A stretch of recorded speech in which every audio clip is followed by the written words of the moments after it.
Balikan po natin ang kaso ni Mary Jane Veloso. Ang laban para mailigtas sa sentensyang kamatayan si Veloso, inabot ng 3 administrasyon.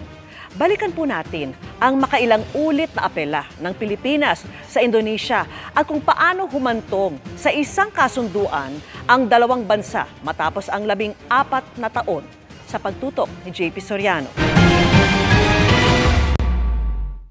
14 na taon at 3 administrasyon, ganyan katagal inilaban ng Pilipinas ang kababayan nating si Mary Jane Veloso na hinatulan ng parusang kamatayan sa Indonesia dahil sa iligal na droga.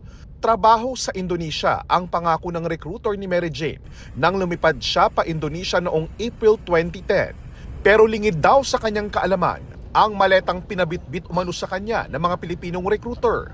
May lamang mahigit 2 kilong heroin na nadiskubre pagdating niya sa Yogyakarta Airport. 6 na buwan matapos niyan, hinatulang guilty sa kasong drug trafficking si Veloso na sinintensyahan ng kamatayan. Kami po ay natatakot. Nagbuhat nung nakulong po yan ako dahil yung nag-recruit sa kanya, tinatakot po kami. International na syndicate daw po sila. Baka raw kami isa-isain o yung anak namin napapatayin nila sa Indonesia. Matapos ang maraming mga apela, April 2015, nang mapabilang si Veloso sa 10 convict na itinakdang bitayin ng Indonesia. Pero hindi ito natuloy matapos tawagan ni Noy Pangulong Noynoy Aquino ang Indonesian Foreign Ministry. Kasunod yan ang pagsuko sa pulisya ng recruiter ni Veloso na si Cristina Serio. Sabi noon ni Aquino, gagawing state witness si Veloso laban sa sindikatong nag-recruit sa kanya. That the Indonesian government has stayed the implementation of the death sentence on our kababayan Mary Jane Veloso. Sa pagpasok ng administrasyon ni dating Pangulong Rodrigo Duterte, ang naging posisyon ng Pilipinas, gawin kung ano ang naaayon sa batas ng Indonesia.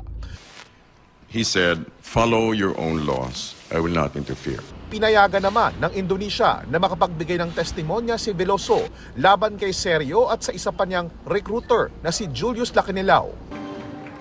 Hanggang nitong September 2022, sa pag-upo ni Pangulong Bongbong Marcos, muling umapela ang pamilya ni Veloso na hilingin kay Widodo ang executive clemency. Pero natapos ang termino ni Widodo nang hindi nare-resolba ang kaso ni Mary Jane. Pagpasok ng pamunuan ng bagong Indonesian President na si Prabowo Subianto, tila nagbago ang ihip ng hangin. Si Prabowo, personal na nagtungo sa Pilipinas para personal na bisitahin si Marcos noong Setyembre bago ang kanyang inaugurasyon. At sa kanyang panunumpa bilang Pangulo nito lang Oktubre, kasama sa mga bisita si Pangulong Marcos. Sabi ng DFA, meron ding bagong ipatutupad na batas ang Indonesia. Indonesia is formulating a policy of transfer of foreign persons to their host countries. Indonesia itself has a law which will take effect in 2026 about what in effect would be, if not necessarily the abolition of the death penalty, but some sort of informal non-implementation of the death penalty. New administration of President Prabowo wants to open a new chapter in its relations with foreign countries, including the Philippines. Sa naging kasunduan para mapauwi si Mary Jane, giit ng DFA, wala umanong kapalit na hiningi ang Indonesia sa Pilipinas.